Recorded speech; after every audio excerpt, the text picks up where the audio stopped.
Hello everyone, मैं आशा करती हूँ कि आप सब ठीक होंगे। आज इस वीडियो में हम डिस्कस करेंगे इकोनॉमिक्स।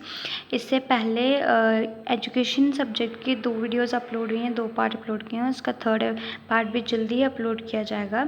अगर आप एक एजुकेशन के स्टूडेंट हैं और अगर अभी तक आपने वो वीडियोज़ नहीं देखी हैं तो please go and check it out. आपके लिए काफ़ी यूज़फुल रहेंगी वो वीडियोज़। एंड इंग्लिश की वीडियोज़ भी अपलोड हुई हैं। एंड अगर आपको और किसी सब्जेक्ट से रिलेटेड कोई वीडियो चाहिए तो प्लीज़ हमें कमेंट करिए और हमारे चैनल को ज़रूर सब्सक्राइब कर लीजिए ताकि आपको हमारी अपकमिंग वीडियोज़ की नोटिफिकेशंस मिलती रहें। आप कुछ बच्चे बोलते हैं इस सब्जेक्ट की निकालो, कुछ उस सब्जेक्ट की, तो अगर हम निकालेंगे आपने चैनल को सब्सक्राइब नहीं किया होगा तो आपको पता नहीं चलेगा। आज चैनल को सब्सक्राइब कर लीजिए, बेल नोटिफिकेशन दबा लीजिए ताकि हम जब भी वीडियो अपलोड करें तो आपको नोटिफिकेशन टाइम पे मिल जाए। चैनल को लाइक करें, शेयर करें, सब्सक्राइब करें और बेल नोटिफिकेशन को भी ज़रूर दबाएं। इकोनॉमिक्स में हम जो सारे हम टॉपिक डिस्कस करने वाले हैं वो पब्लिक फाइनेंस है, पब्लिक एक्सपेंडिचर है, टैक्सेशन है। तो आज की इस वीडियो में हम पब्लिक फाइनेंस, उसका मीनिंग, स्कोप, फिर डिफरेंस क्या है पब्लिक और प्राइवेट फाइनेंस में, उसकी रोल और इम्पोर्टेंस क्या है एक डेवलपिंग इकोनॉमी या कंट्री में, उसके बाद principal of maximum social advantage हम करेंगे। और हम नेक्स्ट वीडियो में ये दोनों टॉपिक पब्लिक एक्सपेंडिचर और टैक्सेशन हम डिस्कस करेंगे। हम शुरू करते हैं पब्लिक फाइनेंस के मीनिंग के साथ। अब जो पब्लिक फाइनेंस वर्ड है, इसके जो इसमें क्या दो वर्ड का कॉम्बिनेशन है, पब्लिक का और फाइनेंस का। अब हम जब पब्लिक की बात करते हैं तो एक कलेक्टिव नेम होता है, एक जब बहुत से लोग एडमिनिस्ट्रेटिव टेरिटरी में रहते हैं एक साथ, उनको हम पब्लिक बोलते हैं, ठीक है, लोगों को, ठीक। फिर और एक गवर्नमेंट है एक स्टेट को जो पब्लिक को रिप्रेजेंट करती है, उसको सिग्निफाई करने के लिए हम ये वर्ड यूज़ करते हैं, ठीक है। फिर पब्लिक अथॉरिटीज़, उसमें गवर्नमेंट, हर तरह की गवर्नमेंट आ जाती है, जैसे हमारी सेंट्रल, स्टेट, लोकल, सारी गवर्नमेंट्स हमारी इसमें आ जाती हैं। अब ये तो हो गया कि पब्लिक क्या होती है। अब बात है फाइनेंस। तो फाइनेंस का सिंपली मीनिंग क्या है, इनकम एंड एक्सपेंडिचर, ठीक। तो इससे क्या होता है कि जो पब्लिक फाइनेंस का क्या मतलब बन जाता है कि science of income and expenditure governments की, ठीक है। गवर्नमेंट की साइंस और एक्सपेंडिचर की जो साइंस होती है उसको हम पब्लिक फाइनेंस बोलते हैं। गवर्नमेंट फिर वो चाहे सेंट्रल गवर्नमेंट हो, स्टेट गवर्नमेंट हो या लोकल गवर्नमेंट हो, उससे फ़र्क नहीं पड़ता है।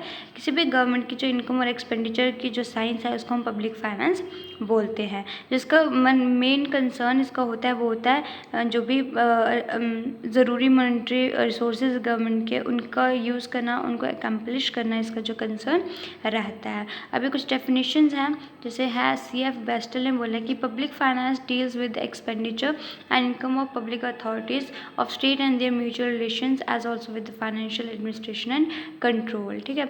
अब CF बेस्टल जो इकोनॉमिस्ट है उन्होंने क्या बोला कि जो पब्लिक फाइनेंस है वो पब्लिक अथॉरिटीज़ जो होती हैं उनके जो उनकी इनकम और उनके एक्सपेंडिचर से डील करती हैं, और साथ साथ जो उनके म्यूचुअल रिलेशंस होते हैं फाइनेंशियल एडमिनिस्ट्रेशन और कंट्रोल के साथ, उनके साथ भी वो डील करती है। ये आ गया आपकी CF बेस्टल की डेफिनेशन।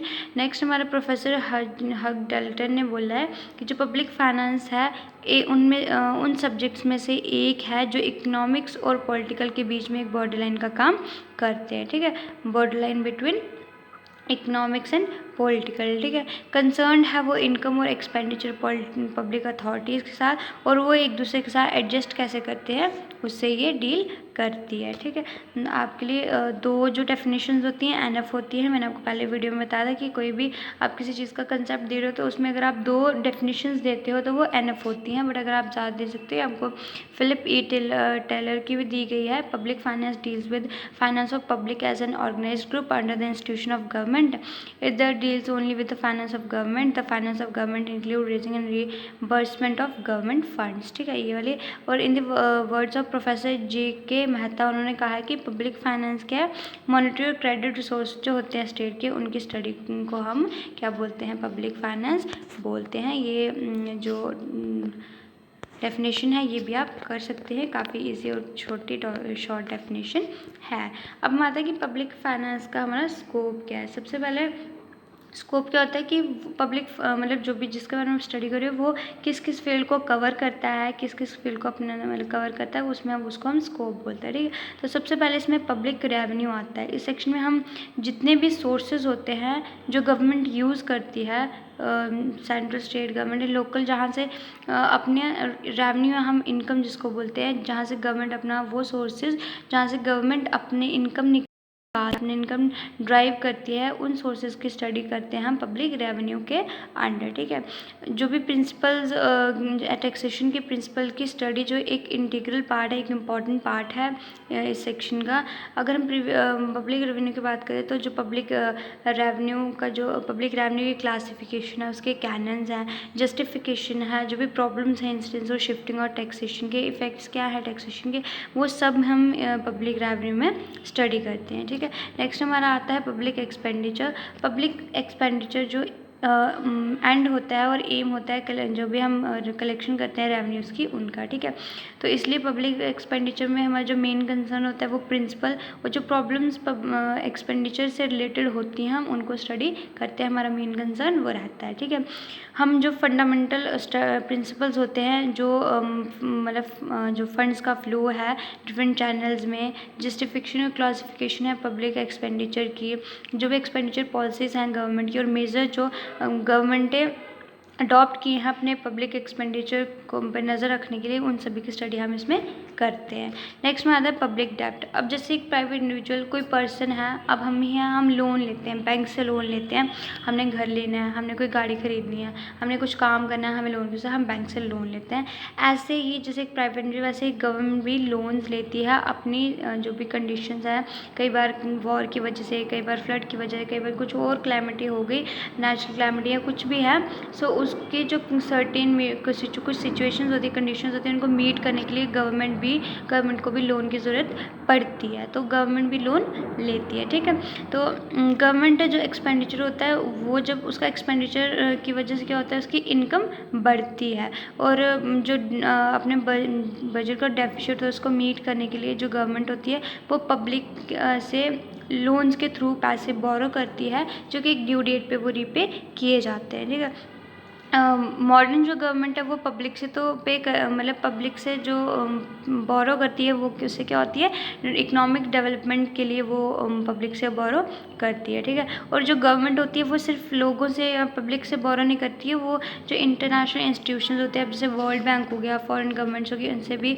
जो डेप्ट है, जो लोन है वो लेती है। अब आपको पता ही होगा IMF है, इंटरनेशनल मॉनेटरी फंड है, वर्ल्ड बैंक है, ADB है, इन सभी से जो डिफरेंट कंट्रीज़ हैं या फॉरेन बैंक्स हैं उनसे जो लोन्स लेते हैं, तो वो अपनी गवर्नमेंट के मतलब अपनी नीड्स पूरी करने के लिए ही लेते हैं। फिर आगे हमारे फाइनेंशियल एडमिनिस्ट्रेशन, जो स्कोप है पब्लिक फाइनेंस का, वो सिर्फ पब्लिक रेवेन्यू, पब्लिक एक्सपेंडिचर या पब्लिक डेप्ट तक जो कन्फाइंड नहीं है, लिमिटेड नहीं है।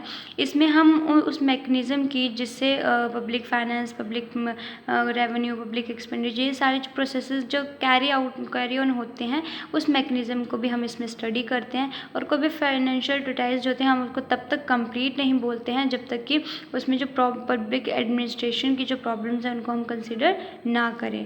सो जो फिजिकल या फाइनेंशियल एडमिनिस्ट्रेशन है वो उसका उसमें हम किसको कंसर्न करते हैं, जो भी मशीनरी है गवर्नमेंट की जो कि फाइनेंशियल फंक्शंस परफॉर्म करती है, जिसकी इंचार्ज होती है, उसको हम इसमें कंसर्न करते हैं। अब बजट्स प्रिपेयर करना, उसकी फाइनल एक्सेप्टेंस लेजिस्लेचर के द्वारा, फिर एक्सपेंडिचर जो हम नज़र रखते हैं, चेकआउट करते हैं हम ऑडिटिंग, अकाउंट्स की ऑडिटिंग करके, वो सारे इसके अंडर आते हैं। फिर हमारा आता है इकोनॉमिक स्टेबलाइजेशन। इस सेक्शन में ये मतलब रिसेंटली ओरिजिन में आया है, तो इस सेक्शन में जो हम फिजिकल पॉलिसीज़ होती हैं उनका यूज़ मतलब जो उनका यूज़ है उसको स्टडी करते हैं ताकि हम अपनी कंट्री में इकोनॉमिक स्टेबिलिटी ला सकें। ठीक है, जो फिजिकल पॉलिसी एक इम्पॉर्टेंट प्लेस होता है उनका इकोनॉमिक सिस्टम में किसी भी कंट्री के। इस पॉलिसी के थ्रू क्या होता है, इकोनॉमिक सिस्टम होता है जो वो बैलेंस किया जाता है पब्लिक सेक्टर में इस तरह से कि मैक्सिमम सोशल वेलफेयर अचीव किया जा सके। ठीक है, एक काफ़ी वाइड स्कोप है इसका, स्पेशली जो लेस डेवलप्ड कंट्री या अंडर डेवलप्ड कंट्री जैसे इंडिया हो गया। सो मेन टास्क जो होता है इस सेक्शन में होता है कि वेरियस पॉलिसीज़ जिनकी वजह से इकोनॉमिक स्टेबलाइजेशन होती है, ग्रोथ होती है, उनको फ्रेम करना, फिर उनकी इम्प्लीमेंटेशन करना। ठीक है, सो ये आगे हमारा स्कोप क्या था, हमारे किसका, पब्लिक फाइनेंस का। ठीक है, तो ये सारा हमने क्या किया, स्कोप स्टडी किया। देन हमारा आता है कि नेक्स्ट आता है हमारा डिफरेंस। ये थोड़ा उसी को बताया गया, तो आप इसको खुद रीड आउट कर लीजिएगा। आप अपने डाउट्स कमेंट बॉक्स में पूछ सकते हैं अगर किसी को कोई डाउट हो तो। ठीक है, और साथ में चैनल को भी सब्सक्राइब कर लीजिए ताकि आपको हमारा जब सेकंड पार्ट इसका अपलोड हो तो आपको नोटिफिकेशन मिल जाए। नेक्स्ट हमारा है difference between public and private finance. ठीक है, अब बाकी डिफरेंस में हम सिमिलरिटीज़ करेंगे और फिर डिससिमिलरिटीज़ करेंगे। सबसे पहले सिमिलरिटी क्या है कि satisfaction of human wants. Public finance हो या प्राइवेट फाइनेंस हो, दोनों का ऑब्जेक्टिव सेम होता है, ह्यूमन वांट्स को सेटिस्फाई करना। ठीक है, अगर हम पब्लिक फाइनेंस की बात करें तो उसका, पब्लिक फाइनेंस अब गवर्नमेंट का होता है, गवर्नमेंट करती है, तो उसका जो मेन ऑब्जेक्टिव क्या होता है कि सोशल जो वेलफेयर है, सोशल मतलब कलेक्टिव वांट, जो सोशल वांट्स हैं उनको सेटिस्फाई करना एज अ होल। ठीक है, और जब हम प्राइवेट फाइनेंस की बात करें तो एक इंडिविजुअल अपनी वांट्स को सेटिस्फाई करता है, बट दोनों का ऑब्जेक्टिव क्या है, ह्यूमन वांट्स को सेटिस्फाई करना। अब आगे मैक्सिमम एडवांटेज, पब्लिक फाइनेंस है, प्राइवेट फाइनेंस है, दोनों कोशिश करते हैं कि मैक्सिमम एडवांटेज या मैक्सिमम सेटिस्फेक्शन उनको मिले। जैसे एक प्राइवेट इंडिविजुअल होता है, वो अपने एक्सपेंडिचर से मैक्सिमम एडवांटेज सिक्योर करने की कोशिश करता है, इसी तरह गवर्नमेंट भी चाहती है कि उसको अपने एक्सपेंडिचर से मैक्सिमम सोशल एडवांटेज मिले। फिर आगे बोरिंग्स, पब्लिक फाइनेंस हो या प्राइवेट फाइनेंस हो, दोनों बोरिंग्स लेते हैं जब उनका इनका जो एक्सपेंडिचर होता है वो उनके इनकम को एक्सीड करता है। इनकम की बात करें तो इनकम ना तो पब्लिक फाइनेंस के लिए फिक्स्ड होती है और ना ही प्राइवेट फाइनेंस के लिए फिक्स्ड होती है, तो ये भी एक सिमिलरिटी है। फिर problem of adjustment of income and expenditure, अब पब्लिक फाइनेंस हो या प्राइवेट फाइनेंस हो, दोनों को प्रॉब्लम आती है कहाँ, जब उन्होंने अपने इनकम और एक्सपेंडिचर को एडजस्ट करना होता है तो वहाँ पे उनको प्रॉब्लम आती है। फिर आगे अब स्कैरसिटी मतलब कमी, रिसोर्सेज की कमी होती है, एक इम्पॉर्टेंट फैक्टर है जो दोनों में कॉमन है। तो जो हमारे नीड्स हैं, वांट्स हैं, अनलिमिटेड हैं, एंड्स अनलिमिटेड हैं, लेकिन रिसोर्सेज जो हैं वो लिमिटेड है। अब पब्लिक फाइनेंस और प्राइवेट फाइनेंस और दोनों में आपको लोन रीपे करना होता है जल्दी से जल्दी या लेटर, जब भी जैसा कि आपको बोला गया हो तो आपको लोन की पेमेंट करनी है। ठीक है, नेक्स्ट हमारा आता है नेशनल प्रोडक्ट में कंट्रीब्यूशन। जो फाइनेंशियल एक्टिविटीज़ होती हैं, फिर चाहे वो पब्लिक फाइनेंस की हो या प्राइवेट फाइनेंस की, तो उसकी वजह से क्या होता है, सेविंग जो होती है, capital for accumulation, investment activities, ये सारी कैरी आउट होती हैं, जिससे क्या होता है, प्रोडक्शन, कंजप्शन और इन्वेस्टमेंट एक्टिविटीज़ बूस्ट होती हैं कंट्री में, और वो नेशनल प्रोडक्ट में फिर क्या करती हैं, कंट्रीब्यूट करती हैं। सो प्रॉब्लम ऑफ एडजस्टमेंट हो गई, स्कैरसिटी ऑफ रिसोर्सेज हो गई, फिर रीपेमेंट ऑफ लोन्स हो गया, कंट्रीब्यूशन टू नेशनल प्रोडक्ट्स हो गए, ये आगे कुछ पॉइंट्स। ठीक है, फिर आती है हमारी elasticity of income. Elasticity of income की जब हम बात करते हैं तो क्या होता है, प्राइवेट जो फाइनेंस होता है उसमें इनकम फिक्स नहीं होती है, वो जो बिजनेस एक्टिविटीज़ में फ्लक्चुएशन होती हैं उसके अकॉर्डिंग जो इनकम है वो भी फ्लक्चुएट होती है। और सिमिलरली पब्लिक फाइनेंस में भी इनकम फिक्स्ड नहीं होती है, और जो इकोनॉमिक कंडीशंस में फ्लक्चुएशंस आती है उनके अकॉर्डिंग जो पब्लिक फाइनेंस इनकम होती है वो भी फ्लक्चुएट होती है। अब मतलब लेबर एंड कैपिटल ऑब्जेक्टिव। ठीक है, प्राइवेट फाइनेंस में लेबर और कैपिटल एक इंडिविजुअल यूज़ करता है अपने डिमांड्स को सेटिस्फाई करने के लिए, इसी तरह पब्लिक फाइनेंस में लेबर और कैपिटल का यूज़ होता है सोसाइटी की डिमांड्स को सेटिस्फाई करने के लिए। इतना ही डिफरेंस है, बाकी इनमें सिमिलरिटी होती है कि दोनों का जो एम ऑब्जेक्टिव होता है वो क्या होता है, ह्यूमन सेटिस्फेक्शन होता है, ह्यूमन वांट्स की सेटिस्फेक्शन होती है। सो ये आ गया हमारा कि सिमिलरिटीज़ क्या हैं पब्लिक और प्राइवेट फाइनेंस में। अब हम डिससिमिलरिटीज़ करें कि डिससिमिलरिटीज़ क्या हैं पब्लिक और प्राइवेट फाइनेंस में। I am so sorry. फिर आ गया सबसे पहले हमारा मोटिव। जो मोटिव होता है प्राइवेट फाइनेंस का वो होता है खुद की। अब जैसे मेरा मोटिव होगा, मैं कोई भी खर्च करूँगी, कोई भी होगा, तो मेरा मोटिव क्या होगा कि मैं खुद के जो मेरी नीड्स हैं, मेरे इंटरेस्ट हैं, मैं उनको सेटिस्फाई करूँ। और जो पब्लिक फाइनेंस का मोटिव होता है कि सोशल वेलफेयर, सोशल बेनिफिट करना। ठीक है, ये आगे फर्स्ट सिमिलरिटी। नेक्स्ट हमारी आती है adjustment approach to income and expenditure. जो एडजस्टमेंट की अप्रोच है, ठीक है, हर इंडिविजुअल, हर इंसान कोशिश करता है कि अपने एक्सपेंडिचर को, अपने खर्च को अपनी इनकम के अकॉर्डिंग वो एडजस्ट करे। ठीक है, क्योंकि जो इसका एक्सपेंडिचर होता है वो उसके इनकम पे डिपेंड करता है। तो यहाँ पे जो प्राइवेट फाइनेंस वाले होते हैं वो कौन सा principle, cut your coat according to coat का, क्लोथ का प्रिंसिपल फॉलो करते हैं, यानी कि अपने कोट को कपड़े के अकॉर्डिंग काटो। बट ऑन द कॉन्ट्ररी, ठीक है, इसका उल्ट गवर्नमेंट क्या होती है, पहले अपना एक्सपेंडिचर डिटरमाइन करती है कि हमने कहाँ कितना खर्च करना है, क्या करना है। उसके बाद वो अपनी इनकम को बढ़ा, मतलब इनकम उन्हें कहाँ से रेज करनी है, कहाँ से ड्राइव करनी है, उसको अपने एक्सपेंडिचर को मीट करने के लिए वो पॉलिसीज़ फिर वो बनाती है। तो गवर्नमेंट कौन सा follow, cut your cloth according to coat. जो प्राइवेट वाले हैं वो करते हैं कि अपना कोट क्लोथ के अकॉर्डिंग काटो, और जो गवर्नमेंट होती है वो करती है कि अपने क्लोथ को कोट के अकॉर्डिंग काटो। तो ये आगे हमारे फर्स्ट टू डिसिमिलरिटी जो पब्लिक और प्राइवेट फाइनेंस में है। नेक्स्ट है नेचर ऑफ रिसोर्सेज। जो रिसोर्सेज होते हैं इंडिविजुअल के प्राइवेट इन फाइनेंस में वो मोर या लेस लिमिटेड होते हैं, ठीक है। बट जब हम गवर्नमेंट के रिसोर्सेज की बात करते हैं, सो उनके पास अनलिमिटेड इनॉर्मस जो रिसोर्सेज वो होते हैं, ठीक है। जो गवर्नमेंट होती है वो पब्लिक से भी बोरो कर सकती है, मतलब इंटरनली अपने कंट्री में, और एक्सटर्नल सोर्सेज से, फॉरेन कंट्री से, वर्ल्ड बैंक से, IMF से भी वो बोरो कर सकती है, ठीक है। फिर अदर कोरेसिव मेथड्स। अब एक इंडिविजुअल होता है वो किसी को फोर्स नहीं कर सकता अपनी इनकम बढ़ाने के लिए, जबकि गवर्नमेंट कर सकती है। वो कलेक्ट रेवेन्यू करती है, जैसे टैक्सेस लगाती है। अब वो अथॉरिटी कोरेसिव मेथड्स भी यूज़ करती है अपने टैक्सेस कलेक्ट करने के लिए, तो जबकि एक प्राइवेट बंदा इंडिविजुअल ये यूज़ नहीं कर सकता है। अब नेचर क्या है बजट का, ठीक है। एक इंडिविजुअल होता है वो अपने सरप्लस बजट में सोचता है, वो सोचता है कि कम से कम इनकम में उसको मैक्सिमम सेटिस्फेक्शन मिल जाए, जो भी वो चाहता है वो सब उसको मिल जाए। और जो गवर्नमेंट होती है उसका जो आप देखना, अगर आपको पता होगा तो गवर्नमेंट जो बजट हर साल पेश करती है वो हमेशा डेफिसिट बजट होता है। सरप्लस बजट कभी भी वो नहीं बनाती है। मतलब उसमें क्या होता है, एक्सपेंडिचर उनका ज़्यादा होता है और इनकम उनकी कम होती है। बट इसके अपोजिट में जो एक इंडिविजुअल होता है उसका जो एक्सपेंडिचर है वो कम होता है और इनकम ज़्यादा होती है। जो एक गवर्नमेंट होती है वो हमेशा एक डेफिसिट बजट बनाती है, सरप्लस बजट वो कभी भी नहीं बनाती है, ठीक है। तो ये डिसिमिलरिटी आ गई। नेक्स्ट आ गया हमारा सीक्रेसी ऑफ बजट। अब गवर्नमेंट होती है, ठीक है, हर साल अपना बजट पेश करती है, बताती है कि हम इतना, हमें इनकम आएगी, इतना हमने यहाँ खर्च करना है, इतना हम। बट एक जो इंडिविजुअल होता है कभी नहीं बताता कि उसकी एक्चुअल इनकम क्या है और वो कितना कहाँ स्पेंड कर रहा है, वो हमेशा उसको सीक्रेट रखता है, ठीक है। तो ये भी हमारी क्या आ गई, सीक्रेट, मतलब डिसिमिलरिटी आ गई। नेक्स्ट है इक्वी मार्जिनल यूटिलिटी। एक इंडिविजुअल होता है वो अलग अलग मतलब आइटम्स पे अपनी इनकम को स्पेंड करता है ताकि वो उसको इक्वल मार्जिनल यूटिलिटी हर आइटम से मिले, इस तरह से वो स्पेंड करता है। लेकिन ये तभी होगा जब उसकी जो वेरियस मार्जिनल यूटिलिटीज है वो इक्वल होंगी, ये तो तभी वो मैक्सिमम यूटिलिटी अपने एक्सपेंडिचर से सिक्योर कर सकता है।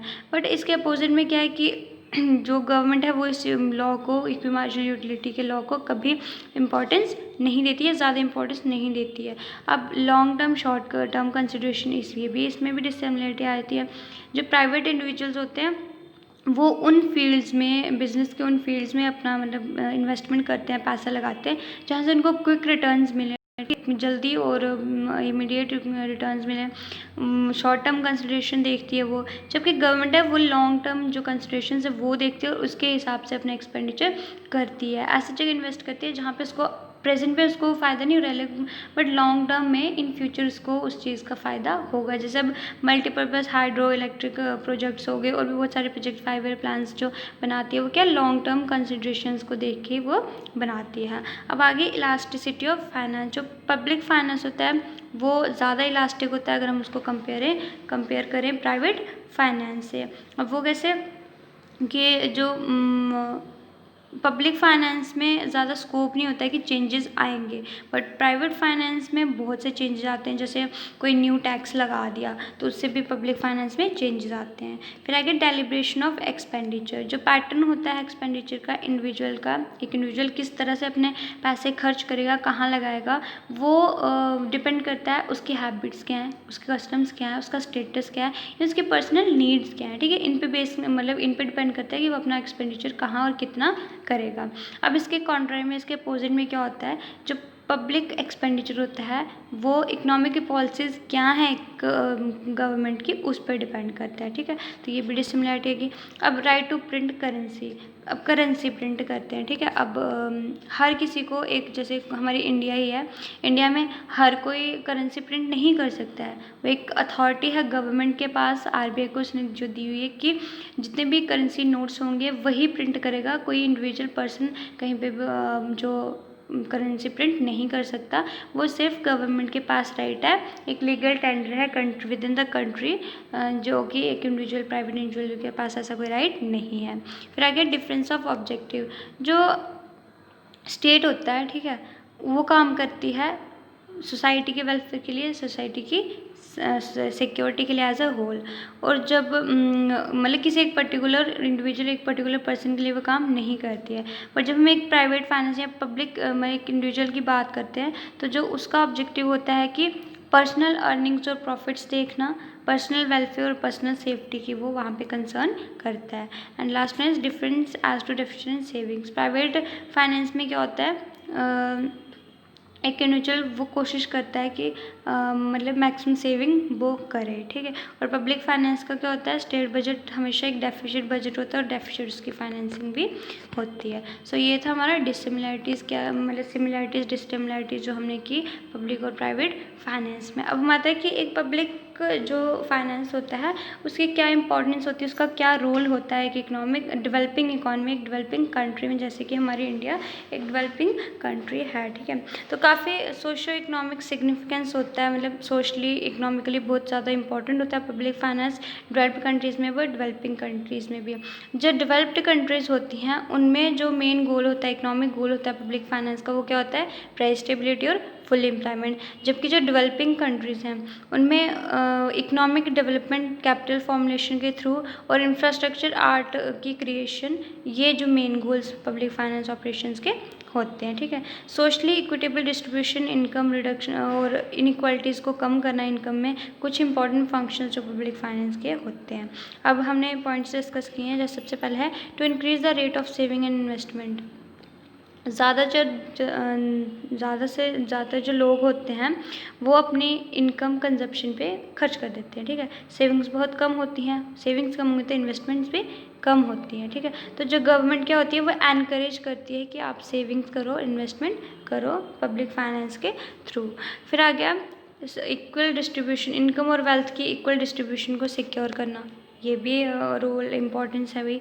जो अनइक्वल डिस्ट्रीब्यूशन होती है इनकम और वेल्थ की, वो बेसिक प्रॉब्लम है, एक अंडर डेवलप्ड कंट्रीज़ की बेसिक प्रॉब्लम होती है। इससे क्या होता है कि जो अमीर होते हैं वो और अमीर होते आई एम सॉरी, जो अमीर होते हैं वो और अमीर होते जाते हैं और जो गरीब होते हैं वो और गरीब होते जाते हैं। सो इसके लिए इम्पॉर्टेंट है कि एक इक्वल डिस्ट्रीब्यूशन इनकम और वेल्थ की हो, इसलिए इम्पॉर्टेंट है कि एक public finance help, government public finance से हेल्प करे इस ऑब्जेक्टिव को अचीव करने में, ताकि जो अमीर हैं वो उनको टैक्स लगाए और वो टैक्स वो सेम जो गरीब लोग हैं उनमें डिस्ट्रीब्यूट कर दें। नेक्स्ट हमारा आता है optimum allocation of resources. Physical measures होते हैं, जैसे टैक्सेशन हो गया, पब्लिक एक्सपेंडिचर प्रोग्राम्स हो गए, ठीक है। इनका बहुत ज़्यादा इफेक्ट होता है, इफेक्ट करते हैं जो भी एलोकेशन ऑफ रिसोर्सेज होती है अलग अलग ऑक्यूपेशंस में, अलग अलग सेक्टर्स में, जो भी ऑप्टिमम एलोकेशन और यूटिलाइजेशन होती है रिसोर्सेज के लिए, उसके लिए, ठीक। नेक्स्ट आगे capital formulation and growth. Capital formation physical policy होती है, इस तरह से डिज़ाइन की जाती है ताकि वो दो मेन फंक्शंस परफॉर्म करें। पहला इन्वेस्टमेंट है जो पब्लिक और प्राइवेट एंटरप्राइज में, उनको एक्सपेंड करें, कैसे एक्सपेंड करें कि जो सोशली लेस डिज़ायरेबल एक्टिविटीज़ हैं उधर से डाइवर्ट करके उनको मोर डिज़ायरेबल जो इन्वेस्टमेंट चैनल्स हैं वहाँ पे वो लगाएं, ठीक है।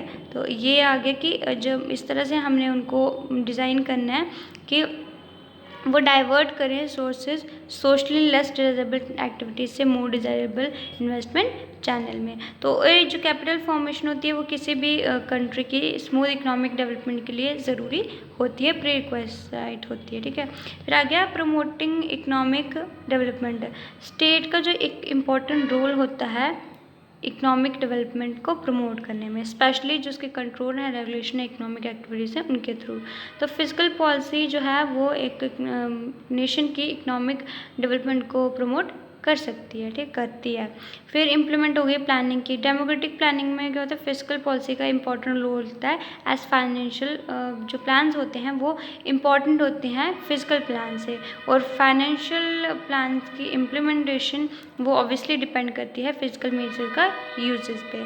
नेक्स्ट में आता है इंफ्रास्ट्रक्चर बिल्डिंग। जो पब्लिक फाइनेंस होता है वो हेल्प करता है कि वेल डेवलपमेंट हो फिजिकल और इंस्टीट्यूशनल इंफ्रास्ट्रक्चर्स की। नेक्स्ट हमारा आता है टू कंट्रोल इन्फ्लेशन। इन्फ्लेशन को कंट्रोल करने के लिए जो इम्बैलेंस होता है demand for and supply of, मतलब किस चीज़ की डिमांड हो रही है उसकी सप्लाई कितनी हो रही है रिसोर्सेज की, उनके बीच में वो होता है वो इम्बैलेंस होता है। उसकी वजह से क्या होता है, अंडर डेवलप्ड कंट्रीज़ में इन्फ्लेशन की प्रॉब्लम आती है। इन्फ्लेशन से जो पूरी इकोनॉमिक स्ट्रक्चर होता है नेशन का और प्रोसेस होता है इकोनॉमिक डेवलपमेंट का, वो स्टैंड स्टिल हो जाता है, मतलब रुक जाता है। सो इन्फ्लेशन को चेक करने के लिए बजटरी पॉलिसीज गवर्नमेंट यूज़ करती है। अब ये गया हमारा पब्लिक फाइनेंस हो गया। अब हम करेंगे principal of maximum social advantage क्या होता है, ठीक है। अब ज़रूरी होता है कि एक फंडामेंटल प्रिंसिपल हमारे पास हो जो पब्लिक फाइनेंस की रूट्स पे हो। अब क्वेश्चन ये आता है यहाँ पे कि कौन सा principle sound principle public finance का होना चाहिए। सो एक वेल नोन ब्रिटिश इकोनॉमिस्ट है डॉक्टर डाल्टन, उन्होंने मतलब इस क्वेश्चन का आंसर दिया एक्चुअली। उन्होंने कहा कि जो बेस्ट सिस्टम होता है पब्लिक फाइनेंस का वो सिस्टम होता है जो मैक्सिमम सोशल एडवांटेज मतलब स्टेट के लिए मैक्सिमाइज करता है, सिक्योर करता है, ठीक है। जो फिजिकल ऑपरेशन होते हैं स्टेट के वो डिपेंड करते हैं, डिटरमाइन करते हैं principal of maximum social advantage से। तो इस प्रिंसिपल को हमेशा एक स्टेट को अपने माइंड में रखना चाहिए जब भी वो रेवेन्यू को रेज कर रही है, जो भी एक्सपेंडिचर इनकर कर रही है डिफरेंट फील्ड्स में, ठीक है।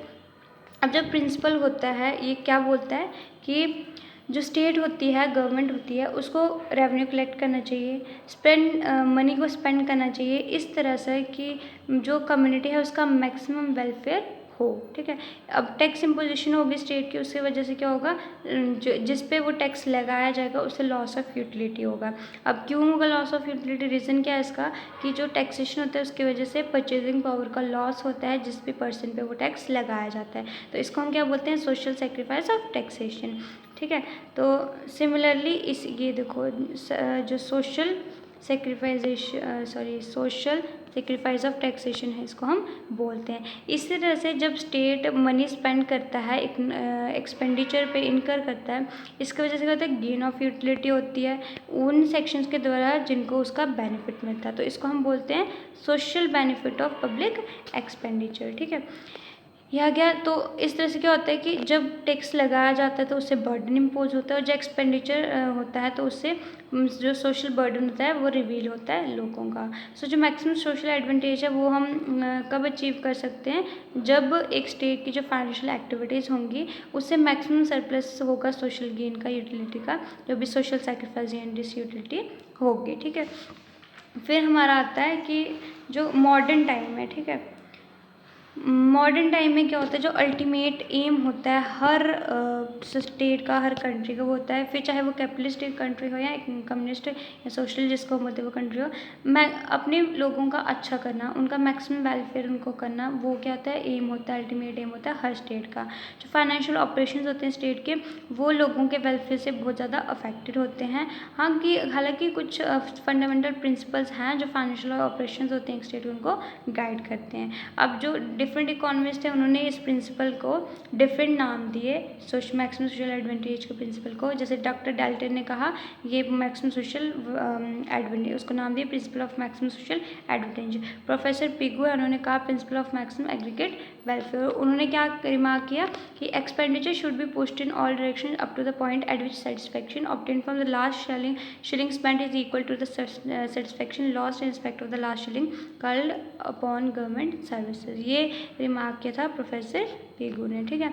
अब आगे इसके डायग्रामेटिक रिप्रेजेंटेशन, ऑब्वियस सी बात है सारे बच्चे इकोनॉमिक्स के जो भी इसको देख रहे होंगे तो उनको पता ही होगा कि डायग्राम में हम कैसे शो करते हैं, बट फिर मैं बता दूँ आपको। ये हमारी डायग्राम आ गई, ठीक है। तो इसमें हमने दो कर्व शो किए हैं, S and S dash, B and B dash, ठीक है। जो एस एस है वो सेक्रीफाइस कर्व है, बी बी है बेनिफिट कर्व है, ठीक है। जो सेक्रीफाइस कर्व है वो रेज कर रहा है क्योंकि जो सेक्रीफाइस है पर यूनिट टैक्सेशन के वो इंक्रीज कर रहे हैं जैसे ही टैक्स भी टैक्स के साथ जैसे जैसे टैक्स इंक्रीज हो रहा है, जो भी सेक्रीफाइस है पर यूनिट टैक्सेशन की वो भी इंक्रीज हो रही है, इसलिए जो ये कर्व है एसएस कर्व ये राइज कर रहा है। इसके अपोजिट में जो बेनिफिट कर्व है वो फॉल कर रहा है। क्यों? क्योंकि जो बेनिफिट्स हैं पर यूनिट वो डिक्रीज हो रहे हैं, क्योंकि पब्लिक एक्सपेंडिचर इंक्रीज हो रहा है। और वो पॉइंट यानी कि ये वाला पॉइंट जो पॉइंट पी है, ठीक है, ये वाला पॉइंट है पॉइंट पी, यहाँ पे दोनों कर्व मीट कर रहे हैं। इसका क्या मतलब है कि स्टेट के जो फाइनेंशियल एक्टिविटीज़ की ऑप्टिमम लिमिट पॉइंट पी पे है, ठीक है। तो ये वो पॉइंट है जहाँ पे सेक्रीफाइस जो टैक्सेशन की वजह से हुए थे उन्होंने वो इक्वल है जो बेनिफिट पब्लिक एक्सपेंडिचर की वजह से हुए थे, यहाँ पे वो दोनों इक्वल हो गया। तो ये आ गया हमारा जो है principle of social maximum social advantage. अब इसके क्रिटिसिज्म कि इसको कुछ लोग अब कुछ कोई भी चीज़ आती है कुछ भी है उसको क्रिटिसाइज भी किया जाता है, उसका क्रिटिसिज्म भी होता है। तो सोशल जो मैक्सिमम सोशल एडवांटेज के क्रिटिसिज्म है, सबसे पहले difficult to measure social benefit and social sacrifice. जो फर्स्ट मेजर डिफिकल्टी आती है इस प्रिंसिपल की वो क्या होता है कि एक्चुअली में हम रियल वर्ल्ड में हम इस प्रिंसिपल को यूज़ करके जो सोशल बेनिफिट और सोशल सेक्रीफाइस जो होते हैं फिजिकल ऑपरेशन ऑफ स्टेट में उनको हम मेजर नहीं कर सकते, क्योंकि दोनों सब्जेक्टिव हैं और ऑब्जेक्टिव प्लान में हम इनको नहीं ला सकते। तो ये फर्स्ट जो criticism social maximum social advantage का दिया था। लेकिन कि बोरिंग में हम इनको मतलब इनकी एप्लीकेबिलिटी नहीं है, इनको अप्लाई हम नहीं कर सकते हैं। मतलब ज़रूरी नहीं है कि जो पूरा पब्लिक एक्सपेंडिचर है वो रेवेन्यू से ही जो मतलब टैक्सेशन के थ्रू जो रेवेन्यू रेज होता है उससे फाइनेंस हो। पब्लिक एक्सपेंडिचर पब्लिक बोरिंग्स के थ्रू भी फाइनेंस किया जाता है। जो लोन्स होते हैं वो पब्लिक से लिए जाते हैं, उनको वो सोशल सेक्रीफाइस नहीं आता है, क्योंकि जो इस तरह के जो लोन्स होते हैं उनको एक ड्यू डेट पे रीपे करना होता है इंटरेस्ट के साथ। तो इस सिचुएशन में जो प्रिंसिपल है मैक्सिमम सोशल एडवांटेज का वो यहाँ पे ऑपरेट नहीं किया जा सकता। अब good and bad effects of taxation, इस प्रिंसिपल में हम एज्यूम करते हैं मानते हैं कि जो टैक्सेशन है वो इटसेल्फ मतलब खुद क्या है लॉस ऑफ यूटिलिटी है कम्युनिटी के लिए। लेकिन जब स्टेट कुछ टैक्सेस इम्पोज करती है लगाती है, कुछ यूटिलिटी एंड डिससेटिस्फेक्शन एक्सपीरियंस की जाती है सोसाइटी में, ठीक है। जो डिसयूटिलिटी है वो किस फॉर्म में होती है, सेक्रीफाइस जो कि पेमेंट ऑफ टैक्सेस में आता है। बट ज़रूरी नहीं है कि हर बार ये सच हो, क्योंकि कई बार टैक्सेशन के गुड इफेक्ट्स भी अच्छे इफेक्ट भी होते हैं। अब जैसे कोई वाइन पे लॉटरी पे या कोई हार्मफुल ड्रग हो गए उन पे टैक्स लगता है, ठीक है। तो उनसे क्या होगा, उनकी कंजप्शन में रिड्यूस आएगा। अब आप बोलोगे कि नहीं जे वाइन जो इसने पीनी है तो उसने पीनी भी नहीं, हाँ होता है ऐसा कि जिसने पीनी, बट फिर भी काफ़ी हद तक इसमें कमी आती है। जब एक चीज़ का प्राइस बढ़ता है उस पर टैक्स ज़्यादा लगता है तो लोग उसकी कंजप्शन कम कर देते हैं। तो इस तरह से टैक्सेशन का गुड इफेक्ट भी होता है। तो यहाँ पे भी जो मैक्सिमम सोशल एडवांटेज का प्रिंसिपल है वो यहाँ पे एप्लीकेबल नहीं है, क्योंकि टैक्सेशन से सोसाइटी को लॉस नहीं कभी कभी बेनिफिट भी होता है, ठीक है। अब अगर चेंजेस इन कंडीशन में चेंज आते हैं, एक कंडीशन के अंदर कुछ चीज़ आपके लिए अच्छी है, ज़रूरी नहीं दूसरी कंडीशन में भी वो आपके लिए अच्छी हो, ठीक है। और एक हम कंट्री की बात करते हैं, जो उसकी इकोनॉमिक कंडीशंस होती हैं वो स्टैटिक नहीं होती हैं, वो चेंज होती रहती हैं। तो हम ये कह सकते हैं कि एक point of maximum social advantage कुछ कंडीशंस के अंदर में भी हमारे लिए मैक्सिमम सोशल एडवांटेज काम करे, बट हो सकता है कि दूसरी कंडीशन के अंदर हमारे लिए वो काम ना आए। तो ये भी एक क्रिटिसिज्म था उसका। सिग्निफिकेंस ऑफ प्रॉब्लम, अब कुछ क्रिटिक्स ने कहा कि जो डिसयूटिलिटी है टैक्सेशन की टैक्स पेयर्स के लिए वो एक माइनर प्रॉब्लम है, ठीक है, माइनर प्रॉब्लम है किसी इंडिविजुअल से रिलेटेड। बट जो यूटिलिटी और बेनिफिट्स है पब्लिक एक्सपेंडिचर के वो एक मैक्रो मतलब माइनर हो गया छोटी और मैक्रो हो गया बड़ी प्रॉब्लम है, जिसमें हम सभी को कंसर्न करते हैं, ठीक है। तो ये आगे क्रिटिसिज्म एंड कंक्लूजन है कि जितने भी क्रिटिसिज्म हमने पढ़े, ठीक है, इस प्रिंसिपल के अगेंस्ट जो दिए गए हैं, लेकिन वो तो ठीक है, बट हमें मतलब ध्यान रखना चाहिए कि जो प्रिंसिपल होता है मैक्सिमम सोशल एडवांटेज का वो एक जो पब्लिक फाइनेंस की फील्ड में एक बेसिक इम्पॉर्टेंस रखता है, मतलब काफ़ी इम्पॉर्टेंट है पब्लिक फाइनेंस में। सो इस वीडियो में हम इतना ही डिस्कस करेंगे। I hope you like this video. If you like this video please like share and subscribe to the channel and hit the bell icon so that you can get full benefit from this videos. And अगर हमारी कोई भी video upload होती है तो आपको उसकी notification time to time मिलती रहे। इसका नेक्स्ट पार्ट भी जल्दी अपलोड किया जाएगा। एंड एजुकेशन की वीडियो भी अगर आपने नहीं देखी तो प्लीज़ उसको देखिए। इंग्लिश की भी वीडियोज़ अपलोड हुई हैं, वो भी देख सकते हैं आप।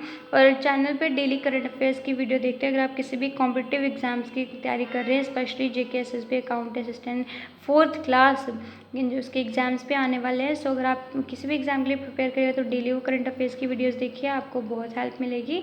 सो चैनल को सब्सक्राइब भी कर लीजिए। और भी JK SSB और 4th क्लास के एग्ज़ाम से रिलेटेड वीडियोज़ अपलोड होती रहती है और होंगे भी, एग्ज़ाम भी आने वाला है।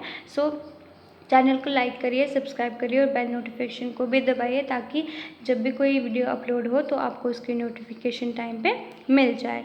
आप हमें टेलीग्राम पे ज्वाइन कर सकते हैं, वहाँ पे आपको सारी नई पुरानी सारी PDFs मिल जाएंगी। व्हाट्सएप पे आप हमारा व्हाट्सएप ग्रुप भी आप ज्वाइन कर सकते हैं। एंड जो आप हमें इंस्टाग्राम पे भी फॉर मोर अपडेट्स फॉलो कर सकते हैं। सो प्लीज़ चैनल को सब्सक्राइब करिए एंड बेल नोटिफिकेशन को भी ऑन कर दीजिए। Thank you so much guys.